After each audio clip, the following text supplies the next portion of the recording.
gentlemen, following the launch of this journal, it's only fitting that we move into a review of this. So now, to do the honors, I would like to invite an esteemed speaker to the lectern up next. Professor Kalinga Tudor Silva holds a BA from the University of Peradeniya and a PhD from Monash University, Australia. He served as the Executive Director of the Center for Poverty Analysis from 2001 to 2002, Executive Director of the International Center for Ethnic Studies, ICES, from 2007 to 2008, and Director Research, ICES 𝐑𝐞𝐯, from 2016 to 2018. He is Professor Emeritus at University of Peradeniya, where he served the Department of Sociology and the Faculty of Arts in various capacities for almost 40 years, ladies and gentlemen. He served as the Secretary General of the Asia Pacific Network in Social Science and Health from 2000 to 2022. Currently, he works as the President Director of the Intercollegiate Sri Lanka Education Program. He is the author of Decolonization, Development and Disease, A Social History of Malaria in Sri Lanka, published in 2014 by Orient Black Swan, and he is a joint author of Checkpoint, Temple, Church and Mosque, a collaborative ethnography of war and peace. Ladies and gentlemen, it is now my greatest pleasure to invite on stage Emeritus Professor in Sociology, University of Peradeniya, Professor Kalinga Tudor Silva.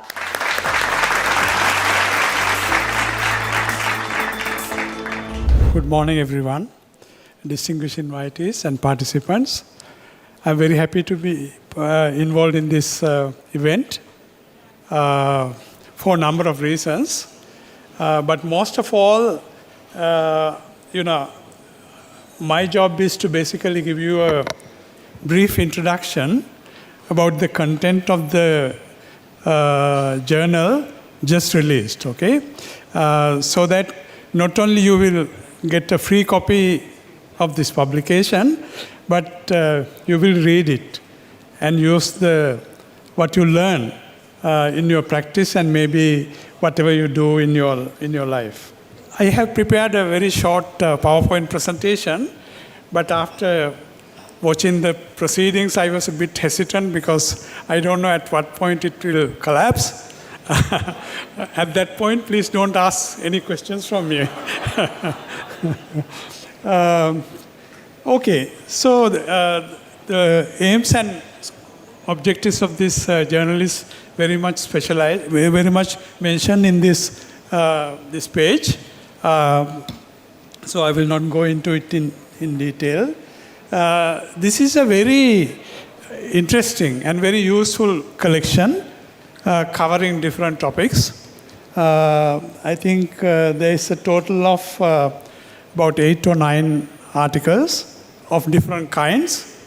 You have a leading article, original articles, and then review articles, commentaries, brief report, and so on and so forth. I think this is a very useful effort to not only produce knowledge, but I understand that there is a strong desire on the part of the esteemed editors of this journal to somehow influence policy and action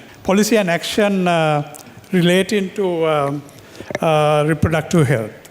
I like the shorter version of the title much more than the longer version for a number of reasons. ReproSex. After listening to Professor Indralal, I probably got some idea about why Repro is in red and sex is in blue. Because I think what we, as a sociologist, perhaps an important observation is probably we don't have a serious issue about sex or sexuality there might be enough of it in our society, but what we are concerned about is the reproduction. Sexuality is not actually used to produce required number of children for the country. So that is a big issue that is raised in this very first article that Professor Indralal already introduced, so I will not go into it in detail. But I think these are some of the key contributions of this journal, as I see it. Establishment of a new journal on sexual and reproductive health. Actually, establishing a new journal is very much a challenging task, but sustaining it over a long period of time with contributions from researchers is a more difficult challenge. I guess all of you will help sustain this journal. So producing it is enough, not enough. We need to actually make use of the findings of this journal. And this is also an international journal. I'm very happy, very proud that the Family Planning Organization in Sri Lanka has taken this initiative to produce an international journal on sexual and reproductive health. So this is not only for Sri Lanka. This is for the whole global population and various agencies, including World Health Organization and maybe other organizations involved. So I think it's not only a credit to Family Planning Organization, but it is a credit to the whole country, because this is a journal which will discuss not only Sri Lankan experience about sexuality and reproductive health, but also global experience. Another thing I like very much about this particular journal and the issue is the transdisciplinary approach. I think that we use different terms, multidisciplinary, transdisciplinary. I prefer to use the word transdisciplinary because, we are looking at reproductive health, not only from a public health angle, but also from a legal angle, from a feminist angle, human rights angle, and so on and so forth. So when you say transdisciplinary, simultaneously we look at issues from this integrated holistic framework. I think that is what we are trying to promote in this journal. And in this particular issue, it covers several vital areas. And obviously it was initiated by Family Planning Association of Sri Lanka, which has a long history of involvement in reproductive health issues in the country. But I also, as a sociologist, I also would like to request a few further improvements. Of course, not immediately, but maybe after some time. I like the international character of the journal, but I feel that there should be more articles from our neighboring countries, at least from India, Bangladesh, Pakistan, Nepal. All these countries are going through very important transitions, demographic transitions right now. So we should actually take advantage of this journal to reflect on these experiences. And also another thing I would like to propose, maybe for the future, would be a kind of policy dialogue. Policy dialogue meaning a dialogue between researchers and the practitioners. And actually we had a similar effort recently in Colombo University, a policy dialogue relating to, I think, digital access, an elderly issue, where we tried to bring together researchers and practitioners. I think similarly, maybe in every issue or maybe every other issue, try to initiate a policy dialogue around certain issues. And I will highlight some of those as I go on.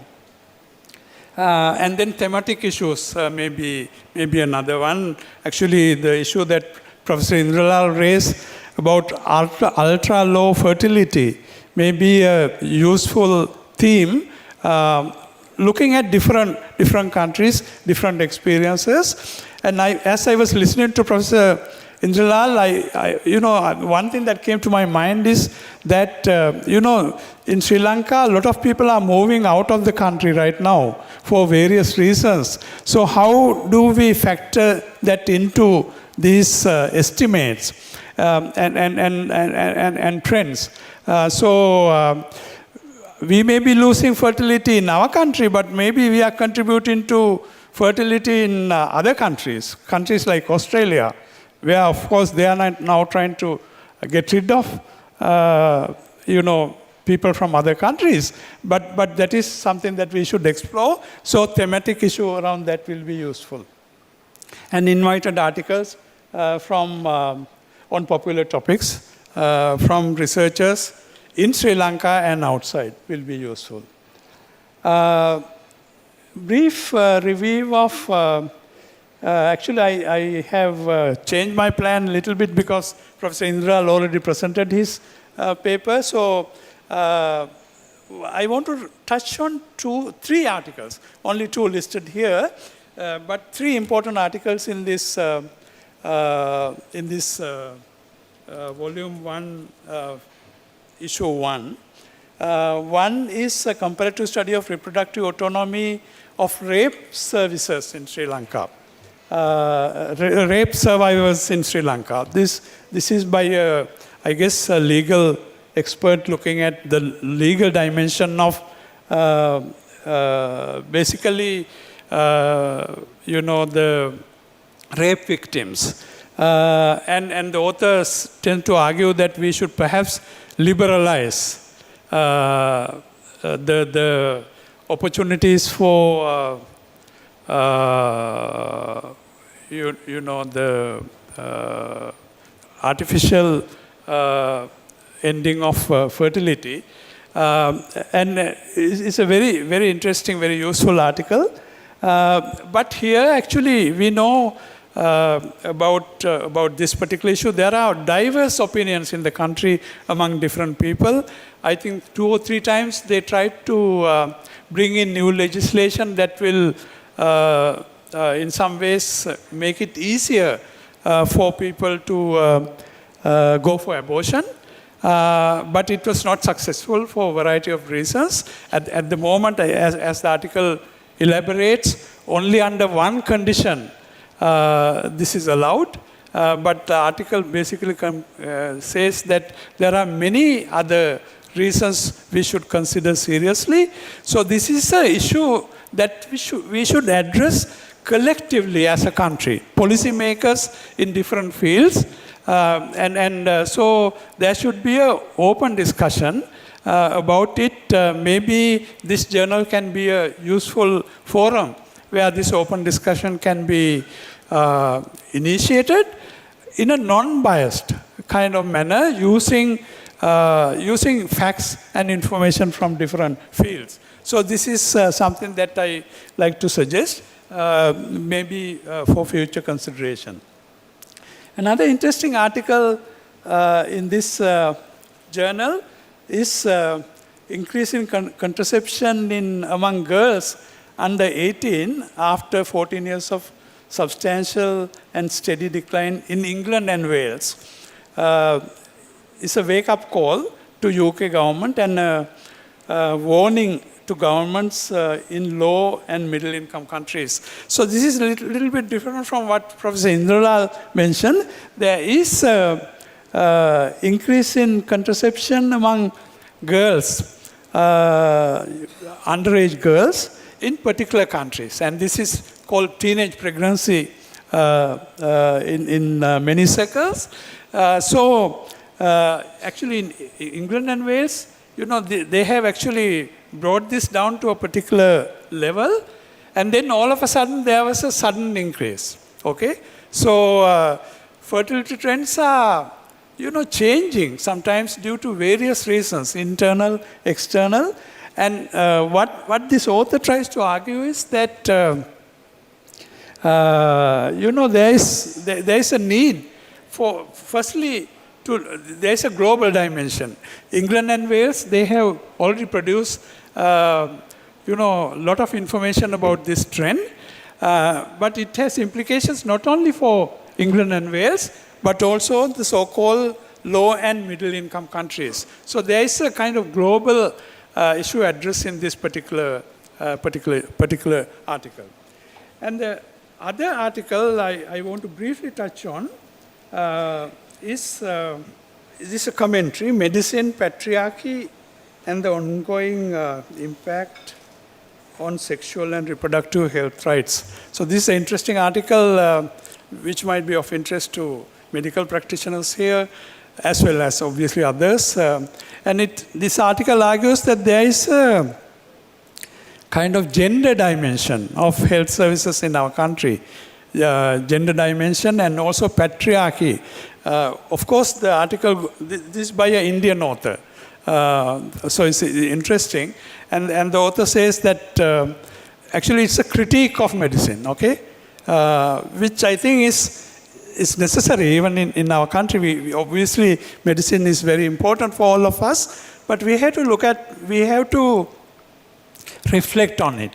Whether this is a good thing. Now, obviously in sociology, especially the work of Michel Foucault and the birth of clinic, he obviously took a very critical opinion generally on professions, including medicine, and basically take a critical look at it. So this article doesn't use Foucault. I was surprised by that. But nevertheless, what this point out is that we should actually reflect on the various branches of knowledge production in relation to reproductive health and learn from it. This is not to basically reject available knowledge production and fields, but to make sure that those fields actually eventually contribute to our society.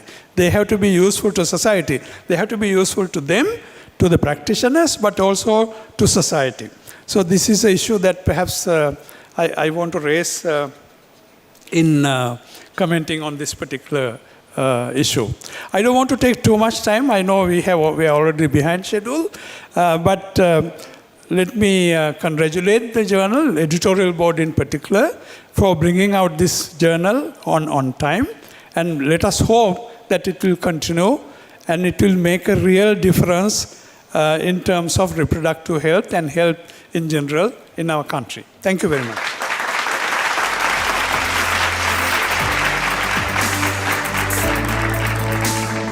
Thank you very much, Professor, for that illuminating review of the journal and for giving us a look into the articles in this journal.